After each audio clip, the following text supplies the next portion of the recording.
Après la défaite humiliante 5-2 du Real Madrid face à l'Atlético Madrid samedi dernier, c'était au tour du FC Barcelone d'entrer en jeu aujourd'hui. Les Blaugrana affrontaient la Real Sociedad, dans un match chargé d'espoir. Après la défaite des Merengues, le Barça avait un besoin urgent d'une victoire qui lui permettrait de reprendre la tête de la Liga.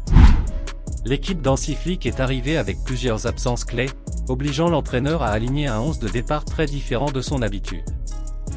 Malgré ces difficultés, Barcelone a affronté une Real Sociedad bien organisée et intense. Cependant, le club catalan a démontré qu'il disposait de remplaçants de qualité, capables de réagir dans les moments cruciaux. Même avec la victoire, tout n'était pas parfait. Au coup de sifflet final, Hansi Flick était visiblement en colère contre l'un de ses joueurs.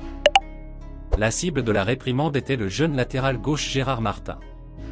En raison de la blessure d'Alejandro Balde, Martin était titulaire lors des derniers matchs et, malgré la confiance de Flick, il ne semble pas encore totalement convaincant. La colère de l'entraîneur est née d'une erreur unique, mais cruciale. Sur l'action qui a mené au premier but de la Real Sociedad, Martin n'a pas correctement marqué son adversaire, ce qui a finalement conduit au but. Cette erreur a suscité des critiques, si certains considèrent Gérard Martin comme un joueur doté d'un grand potentiel et d'un talent suffisant pour s'imposer en équipe première, d'autres estiment qu'il lui reste encore beaucoup de chemin à parcourir pour atteindre un niveau compétitif stable. En réalité, le jeune arrière latéral se trouve à un tournant de sa carrière. La confiance de l'entraîneur est un soutien important, mais aussi une grande responsabilité. Martin doit améliorer ses performances, corriger ses erreurs défensives et gagner en régularité s'il veut s'imposer au Barça.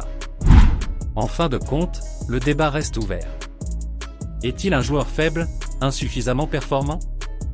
Un joueur intermédiaire qui a encore besoin de temps et d'expérience pour progresser?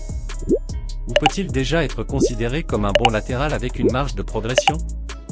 Et vous, que pensez-vous de Gérard Martin? Le considérez-vous comme un joueur faible, moyen ou bon?